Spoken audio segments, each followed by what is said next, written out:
ଜୟ ଜଗନ୍ନାଥ। ବର୍ତ୍ତମାନ ମୁଁ ଅଛି ପିଲା ସାଲୁଙ୍ଗି ଡ୍ୟାମ ରେ ନଦୀ ଭିତରେ।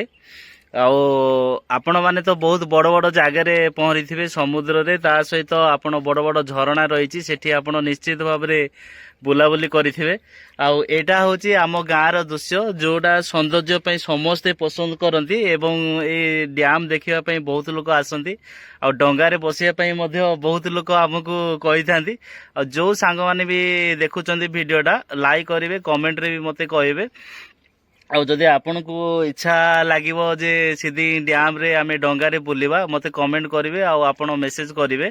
ଆଉ ନିଶ୍ଚିତ ଭାବରେ ଗୋଟେ ଫଲୋ କରିବେ, ତାହେଲେ ନିଶ୍ଚିତ ଆପଣ ସହଯୋଗ କରିବେ। ପୁରା ଟୋଟାଲି ଯୋଉ ଦେଖୁଛନ୍ତି ଡ୍ୟାମ ଟା ଦେଖନ୍ତୁ। ଏବେ ବର୍ତ୍ତମାନ ମୁଁ ଡ୍ୟାମ ମଝି ପାଖାପାଖି ପଳେଇ ଆସିଲିଣି।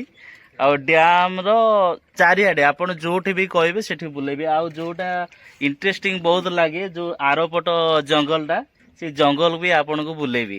ବହୁତ ବଢିଆ ଲାଗିବ। ଯୋଉ ଜଙ୍ଗଲ ଟାକୁ ପାଣି ପୁରା ଘେରି ରହିଛି ଆଉ ସେଠିକୁ ପ୍ରାୟ କେହି ଲୋକ ଯାଇପାରନ୍ତିନି। ହଁ, ଆଉ ଦେଖ ଏଇଟା ଏବେ ଯୋଉ ପାଣି ଆମର କେନାଲ ଯୋଉ ରହିଛି ଛଡା ହଉଛି, ସୁଇଚ ଯୋଉ ଗେଟ୍ ଏଣ୍ଟ୍ରି କରିବା ପରେ ସେଇଟା ଯୋଉ ଦେଖା ହଉଛି, ଏଇଟା ତାର ସେଇ ଦୃଶ୍ୟ। ଠିକ ଅଛି, ପ୍ଲିଜ ଆପଣ ଗୋଟେ ଲାଇକ୍ ସେୟାର କମେଣ୍ଟ କରିକି କହିବେ। ଆଉ ଯଦି ଭଲ ଲାଗିଲା ନିଶ୍ଚିତ ଭାବରେ ଗୋଟେ ସେୟାର କରିବେ। ଜୟ ଜଗନ୍ନାଥ, ବାଏ।